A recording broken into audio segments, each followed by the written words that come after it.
Price allot. கர்த்தரும் இரட்சகருமாகிய இயேசு கிறிஸ்துவின் தான நாமத்தில் வாழ்த்துகிறேன். கர்த்தர் உங்களை ஆசீர்வதிப்பாராக. இந்த புதிய நாளை காண செய்த தேவாதி தேவனுக்கு ஸ்தோத்திரம் உண்டாவதாக. இந்த புதிய நாளிலே புதிய கிருபைகளை தந்து கர்த்தர் ஆசீர்வதித்து வழி நடத்துவாராக.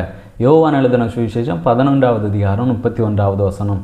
அப்பொழுது வீட்டில் அவளுடனே கூட இருந்து அவளுக்கு ஆறுதல் சொல்லி கொண்டிருந்த யூதர்கள் மரியாள் சீக்கிரமாக எழுந்து போகிறதை கண்டு அவள் கல்லறையின் இடத்தில் அழுகிறதற்கு போகிறாள் என்று சொல்லி அவளுக்கு பின்னே போனார்கள்.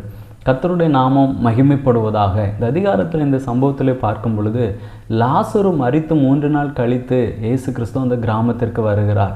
வந்து முதலாவது யாரை சந்திக்கிறார் என்று பார்க்கும் பொழுது மார்த்தாளை சந்திக்கிறார். சந்தித்த பின்பு மார்த்தாள் என்ன செய்கிறார்?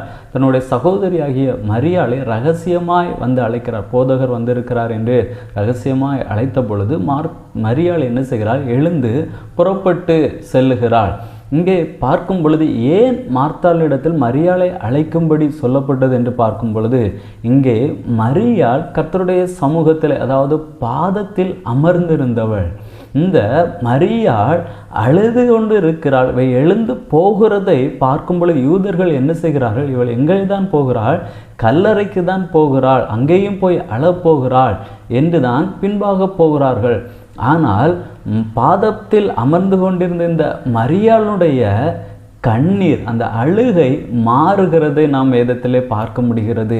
இயேசு கிறிஸ்து எப்பொழுது இங்கே மரியாளை சந்திக்கிறாரோ மரியாளுடைய கண்ணீர் மாறுகிறது, அந்த அழுகை மாறுகிறது.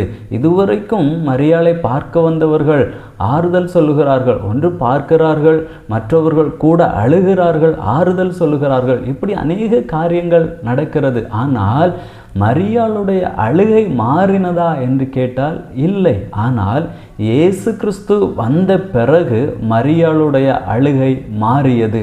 அதே போல தான் நம்முடைய வாழ்க்கையிலே நாம் தேவ சமூகத்திலே அவருடைய பாதப்படியிலே அமர்ந்திருப்போமானால் நம்முடைய வாழ்க்கையிலே வரக்கூடிய அழுகையை கர்த்தர் நிச்சயமாக மாற்றுவார்.